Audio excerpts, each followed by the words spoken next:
and make a head pop.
Hello to everyone. I hope everybody can hear me. Somebody give me a thumbs up or whatever in the chat so I can know everybody can hear me. My voice is quite raspy as I had some kind of sore throat over a week ago. And at some point I had lost my voice. So it's been a little bit up and down. Had a little small battle with my foot. That's the price you have to deal with when you're diabetic. So you got to watch everything you eat, drink, and go from there. Thank you, Don. Let me know that you can hear me just fine. It seems like it's been, it's only the end last week of February. It seemed like it's already been almost 6 months already into this year when it comes to drone news. it is just, and none of it's good. That's the sad part. None of the information is good. I had to come with some stories right away. Before I get into those, I want to just go ahead and recognize a few folks I see come in. Mudball Don, Stephen Drones, Brent Arios from Canada. Appreciate you being here, partner. Cool Cat. My brother from Florida, Adrian Mateo. Good to see you. Waypoint, New England. Let me see who else is up here earlier. I think I saw first one in was Jonathan Jackson. Then Jody were the first two to come in, and they waited a little while. And that's why I had to play a little entertainment music for them and stuff. Talk Pops, brand new guy here. Good to see you, man. All right, so just got my first drone last week. Excited to learn. And you know what? It's a never-ending process, partner. Always learning, always being willing to learn is key thing, and so forth. So I want to appreciate everybody coming in here and those who are, as they say in the old days, sitting back in the cut, just listening. Appreciate your presence here also. There's some new things happening here at the last call. We got a new sponsor. In adjacent, I would say adjacent, but in addition to Air Data, we got new folks coming on board this year, and I will be probably starting next month having some guests come in, because there's just so much information that is coming out there that I need help to explain some of the stuff that is going on at the federal level, everything else that is happening, things from DJI, the shipping, all this kind of stuff, but I don't want to spill all the tea at once. So we're going to get right into it. We're going to hit our first sponsor, then we'll get into our first segment.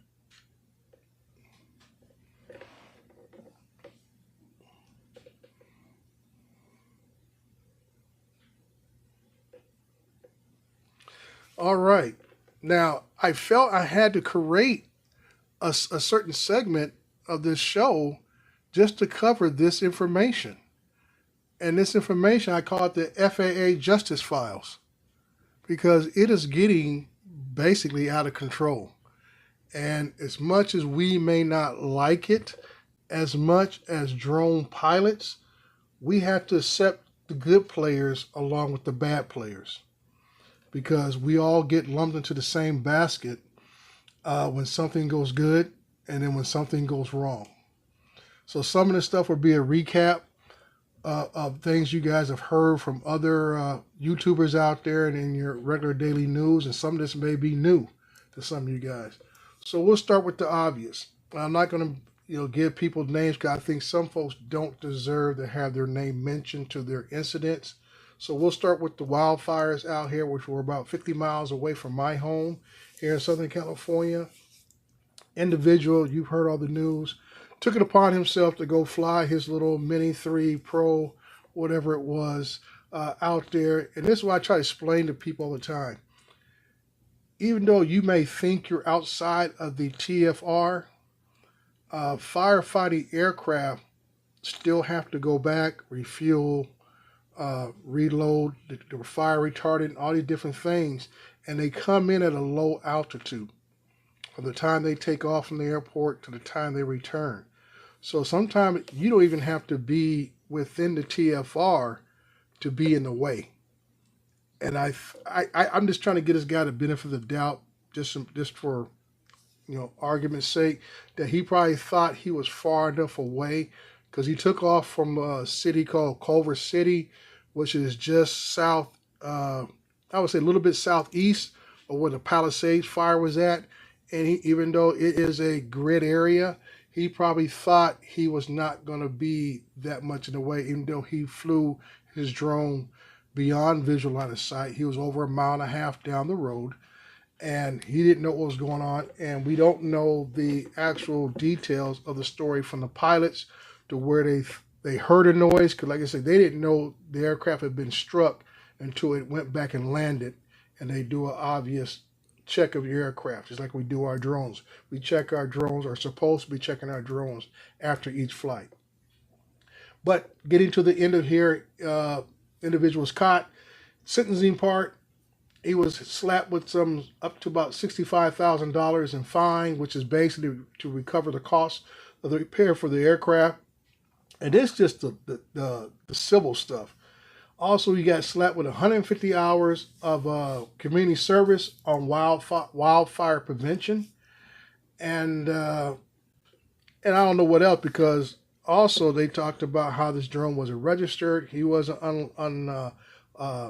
licensed. I hate to use the word licensed, but uncertified pilot. So I'm sure the FAA is going to dogpile on this individual when it's all said and done. The next story I got here is a guy in Arizona who flew his drone. They specify what type of drone it was, and he struck some mining equipment. That the mining equipment that lowers the employees down to the shaft and bring them up. He flew his drone, crashed into the mining equipment, and then this guy knew he was wrong, jumps in his vehicle, tried to escape, flee the area, crashed into two other vehicles with his vehicle before he was actually stopped by local authorities. This guy is a known activist against mining in the area, so he already had previous arrest per se, or as far as his activities. But once again, he used a drone to do whatever he was trying to do, and then he tried to flee the scene. So he got charged with DUI, which means also the DUI was just for his reckless driving and whatever else. They didn't say it was alcohol or marijuana or whatever he might have been under, but he was under the influence. So that's two charges of basically DUI. One, operating a drone while under the influence, and operating a vehicle while under the influence. Two no-nos right there. And the same thing here, unregistered drone, unregistered pilot. It's almost the parameters or the methodology is almost the same. These guys that we get lumped with, the drone's not registered, they're not registered, all that kind of happy, mess that happens. And it's just crazy. Now this next one also occurs in California. And this one just baffles me. A guy down here in San Diego, California, flying his drone, approved AMA field, but they also share that area with paragliders. This individual, not paying attention, according to the story, crashes into a paraglider, cuts some of his lines with his props. The paraglider was able to land his craft on the ground safely, so nobody was injured, but we still had an incident here. Initially, the guy steps up to the plate, starts to exchange information, and then all abruptly breaks out and makes a mad dash to flee the scene. And that's all I got on that guy so far. I haven't heard any follow-up on that. But like I said, we're having so many incidents, and we could say it's because of social media or it's just being reported more. But like I always said before, we're getting lumped in with all the bad guys, along with also the stuff we don't hear with the good guys. Finding kids. I think there was a deal in somewhere in southern Utah where a elderly woman walked away from her facility, and they had spent most of the day looking for her. A guy shows up with an M30T, locates the woman within 8 minutes. Within 8 minutes before it got dark. Able to find the lady, pinpoint for the rescue team to go in and get her. Everybody's smiling, and her life is spared, because this time of year up in the Utah area, it gets still below zero very easily out there, and someone of advanced age would not survive most likely through the night. So it's always something, but we need to hear more stories like this than the other ones we talked about. Now my last story, which is the obvious one, if you have not been paying attention for the last 6 years, is to some of us, he's our buddy. I've been aware of Philly Mike, or Mikey, as he goes by. And I met Mikey back in 2019 when all his problems started to arise. I met him through the Those Guys show with Herman and Lawrence. Mike used to come on their show, and and he would talk about his flights, and he would show videos of his flights then. And I remember back then, those of us who were in on those shows would try to be the good advocate without being the drone police towards him, because we felt, he's a guy who just needs a little point him in the right direction, and hopefully he'll get it. Excuse me, he'll get it right. Unbeknownst to me, I didn't know that he had been contacted several times by the FAA about his activities, but we were already directing him into direction of getting his Part 107, registering his drones, all this kind of stuff. And it is what it is. Now, my point of bringing up his situation is I think a lot of people are just not fully understanding what the consent judgment means. Now, like I say, FAA is not a law enforcement body, but they turn over cases of repetitive or repeative abuses over to the Justice Department. And that's what happened in Mikey's case. It's because of repeat activities. It wasn't just one flight. It was the repetitive nature of the flights that really got him under the microscope.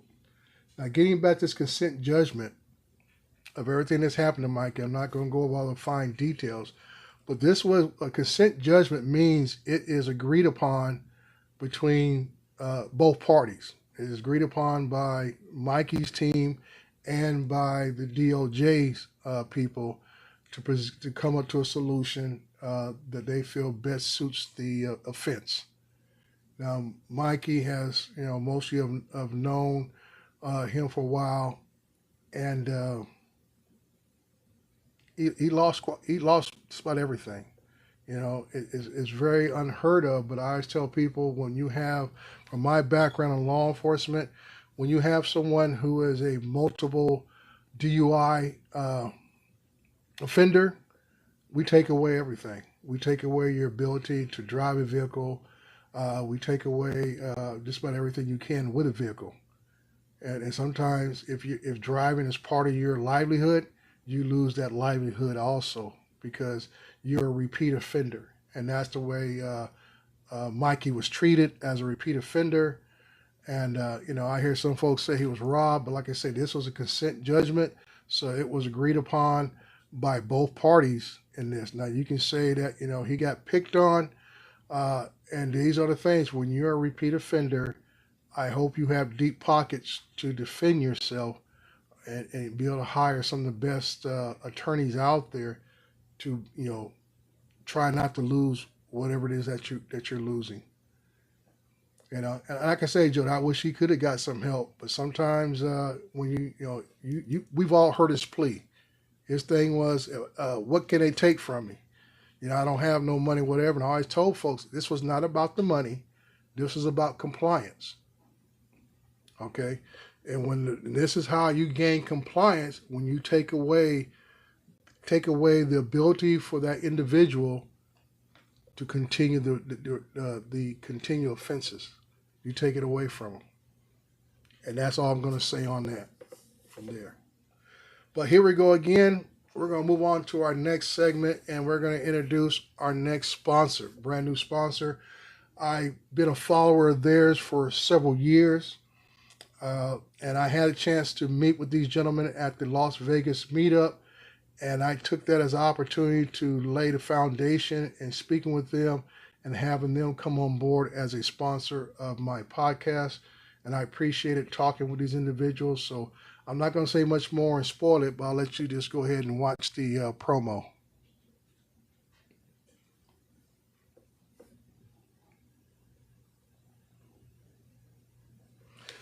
So there you go. Pilot Institute has come on board with the last call, and I believe in what they're doing. I've sat down and talked with Greg quite a bit over the last several months, and I've been watching them for several years. So I'm very happy in what they promote, how they promote themselves, and how they stay consistent and what they promote. I always tell people, if you want to be better, get better, train with the best. I remember that growing up playing sports. It's easy to be the big dog on the playground when you're playing with a bunch of people less skilled than you are. But if you really want to get better, play with better competition, play with better people, and you will get better. And that's the way I view Pilot Institute, that you want to train with the best to be the best. And I say having their training on your resume when you're out there trying to find jobs is a good thing, notching your belt, because Pilot Institute is known across the drone, I would say, sphere as being a top school. So you can't argue with the results. They have over a 90, I think it's 93, 90, 94%, might even be higher, of completion, successful passing rate on the Part 107. I wish I would have known about them. I think they were just starting out in drones when I started out. So I did the old school way. I studied myself and took the test, and actually I got to do my reoccurrence here this month back in 2019. So yeah, I wish I would have had that assistance from them. Their pricing is right there with everybody else's. You can't argue with their pricing compared to some others who charge twice as much even to get their online courses. So I can't complain anything at all. But my biggest thing is when you go about preaching about something, you have to be about what you preach about. You can't sit there and berate people and talk about how you should do this and do that, and then you're not doing it yourself. So I can say I have the privilege and the honor of having Pilot Institute come on board, and I'm really thankful to Greg and his team for all that they do in the community, for his Monday night show, answering questions for a straight hour, just answering questions, to his up-to-date early Friday morning show where he passes out the news.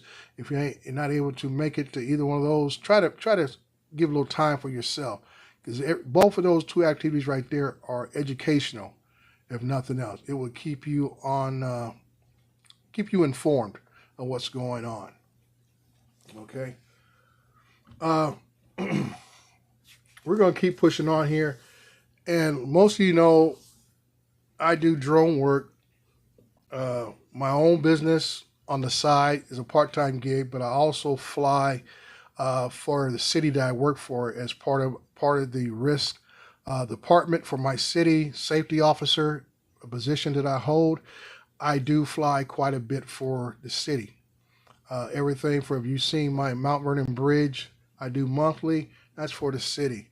I do a lot of the park and recs work for the city. Anytime we do capital improvement projects, which include anything from repavement work to housing developments being built within the city, all that kind of stuff, I do that for the city. All that work I do for the city, 9 times out of 10, it will show up at the monthly or bi-monthly council meeting. So I have a built-in audience that I have to kind of fly for them. A lot of people have made comments on some of the stuff about how come you don't do this or do that. And if it was me, I said, you have to know your audience. Okay? I'm flying for politicians, per se.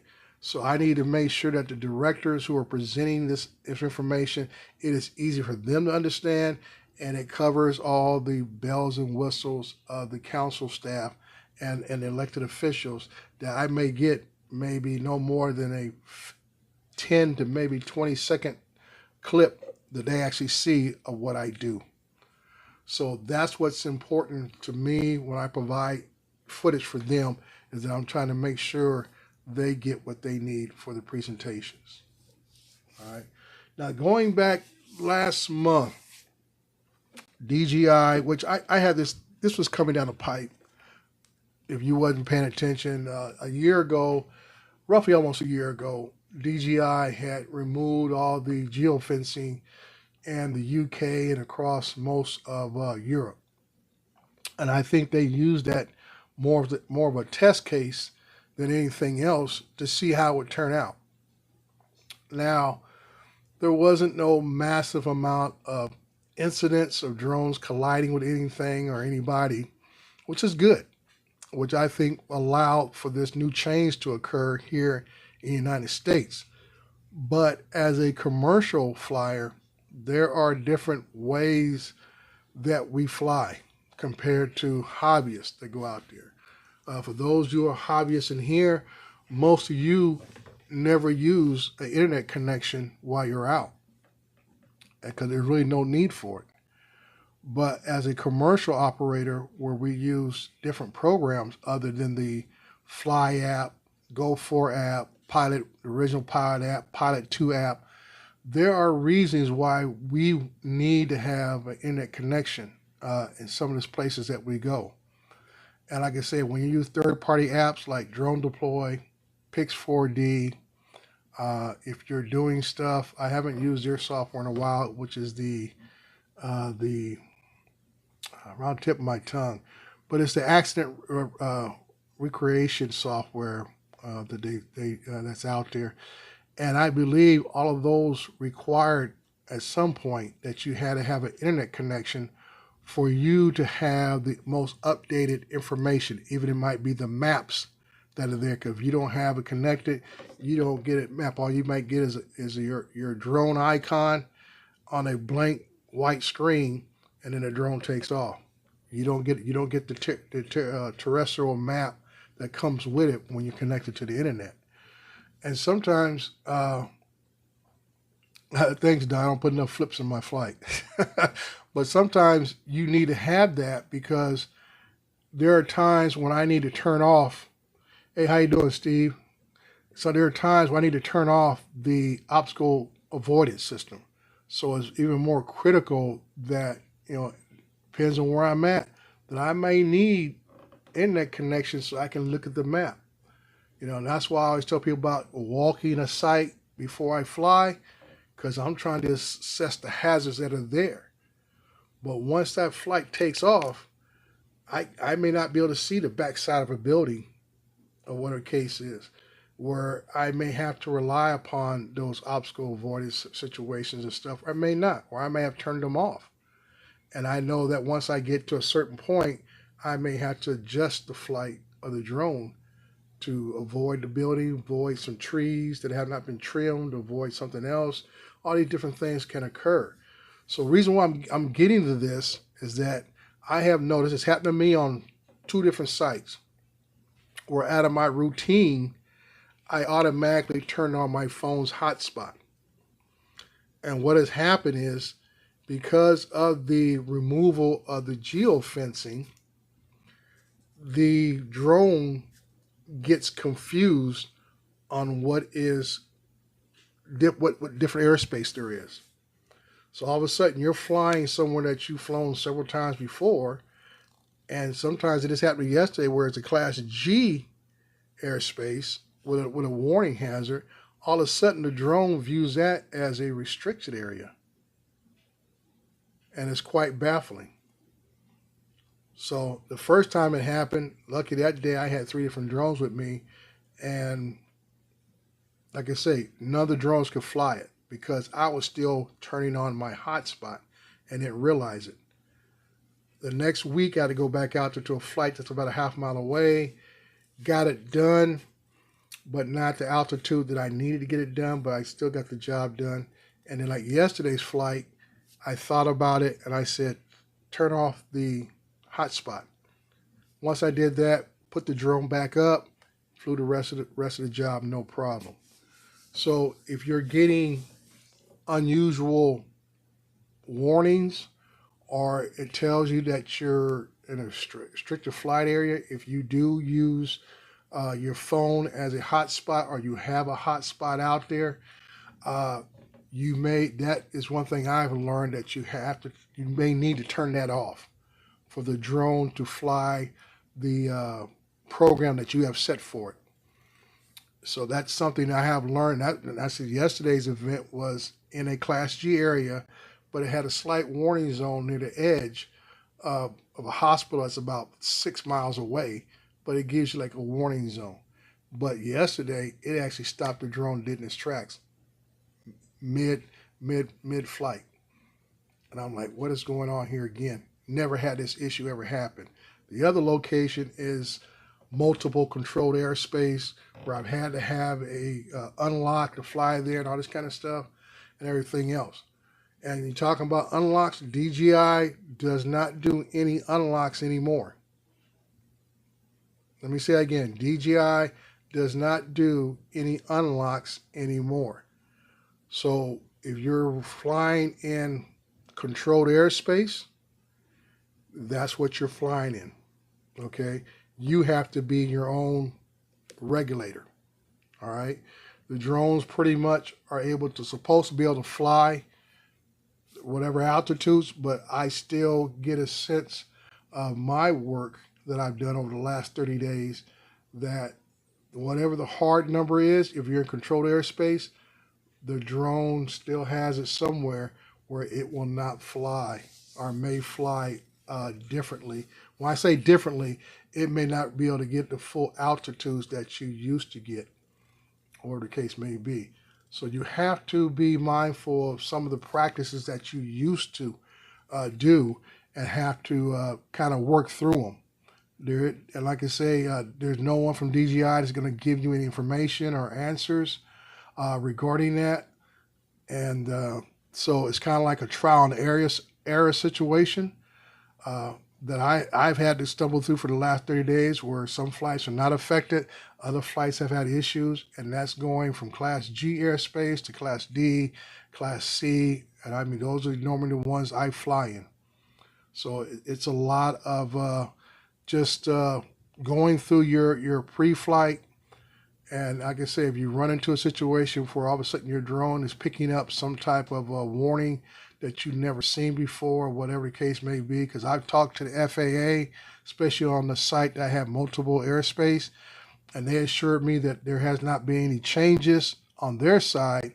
And, this pretty much told me just to make sure you re-download the software from DJI to clear. Because they have told me they have gotten similar calls like mine, and the software didn't take the first download. So you may have to re-download the removal of the geofencing on there again to make sure your drone is clear, because it will give you, I picked up my Pilot 2 controller, not controller, but the RC Pro controller, and I pulled up the map to map it, and it was giving me some kind of weird restricted area altogether. And I'm like, what is this? And I had to send it to my client and say, hey,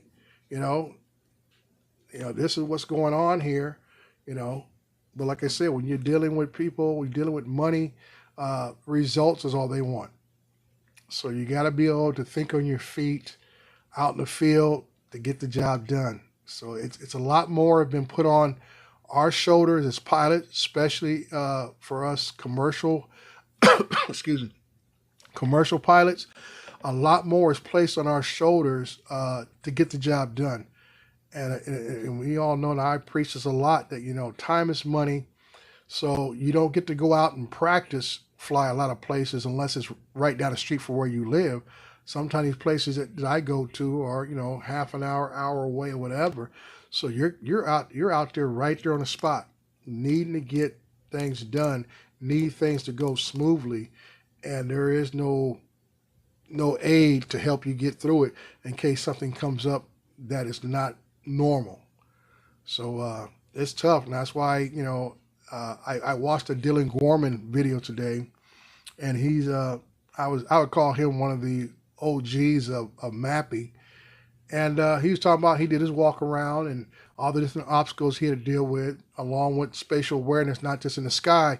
He was showing spatial awareness on the ground where a lot of trucking was coming in and everything else. Well, I felt that was really good of him to do that video and to point that stuff out.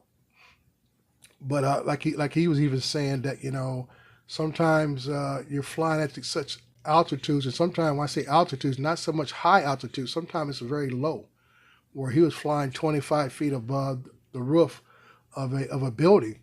And at those type of altitudes, is not a good thing.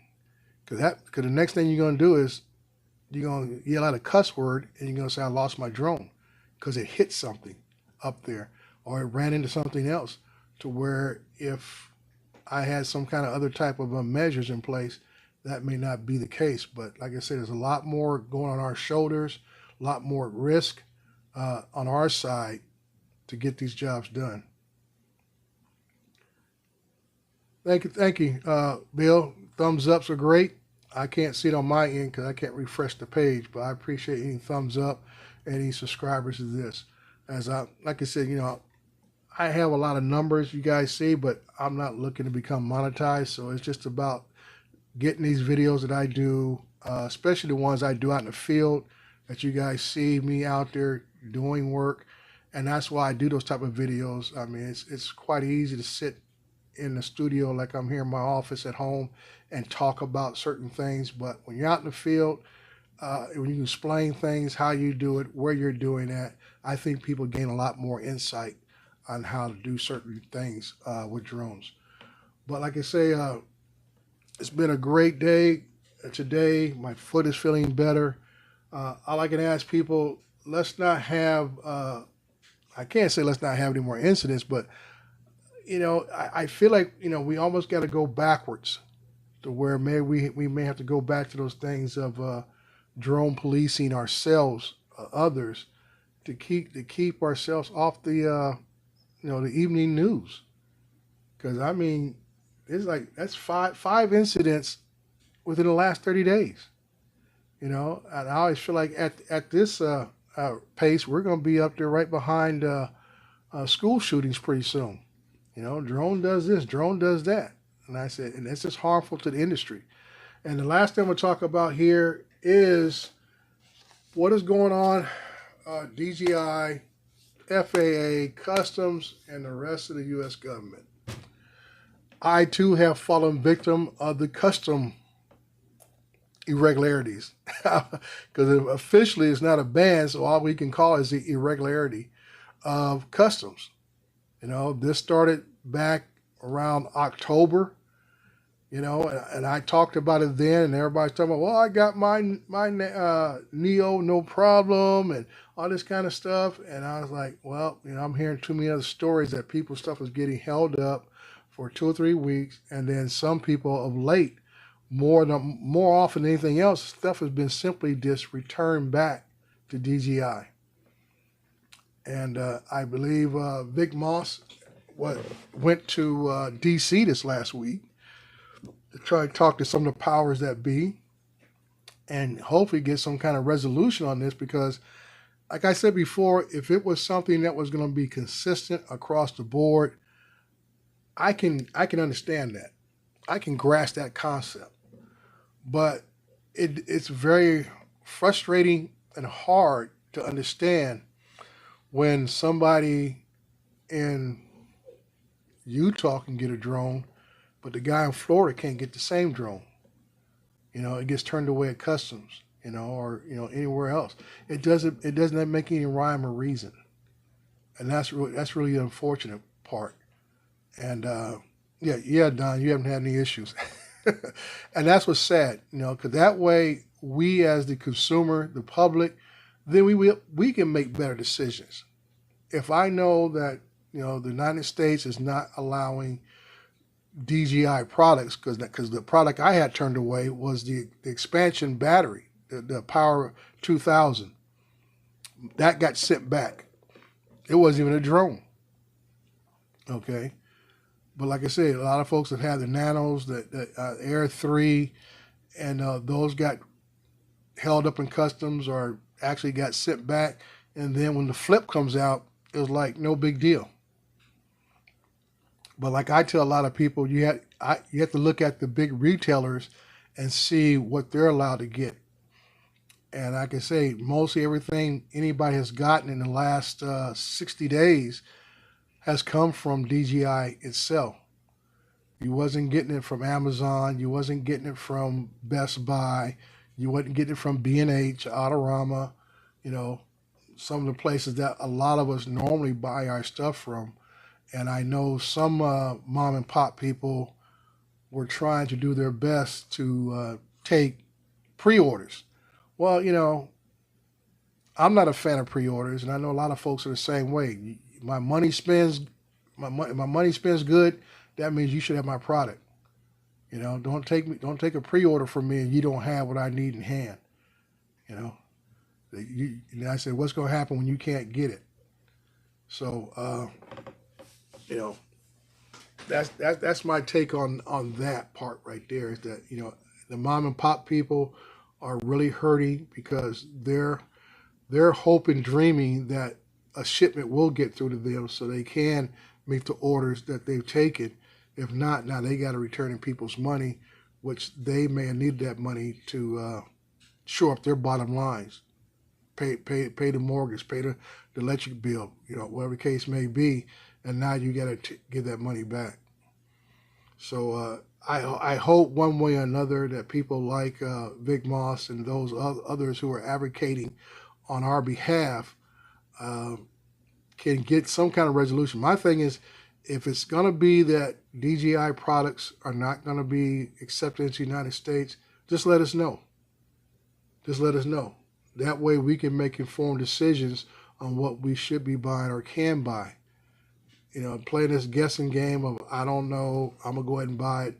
Just like right now, you know, I hear a lot of folks singing that tune about they want to get the new Mavic 4, and those in the commercial area like myself talking about getting the new Matrice 4 series drones. But like I said, you're not buying it locally.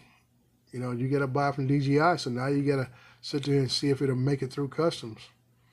You know, I mean, I sat there, I ordered my expansion battery back in November, so I had to chew on DJI about that. I said, dude, I bought this thing back in November, and I see where you sent it to all your little reviewers, but you didn't send mine. And I go back to that same thing about my money. I said, was my money bad? Then why am I one of the last folks to get one? You know, I have to cry foul on that. But so when they finally sent it, and then it gets rejected. I told them, I said, if you'd have sent this back in February, I might have got it. But it is what it is at this point. So as always, this is Dre, Recovering Drones. I believe Paul Wedgenbig is coming up next at 5 o'clock. So you guys want to, like I say, hang out another half an hour or so. He will be on with another one of his great shows. I'll probably give it a watch. But I say the last call is getting hopefully a little better, a little more entertaining, and hopefully next month we'll even have a special guest on to so you don't have to hear my voice for a whole 40 minutes and stuff. So once again, this is Dre, Recording Drones. I always say, hang on, enjoy the ride, and please subscribe. Talk to you later. Bye-bye.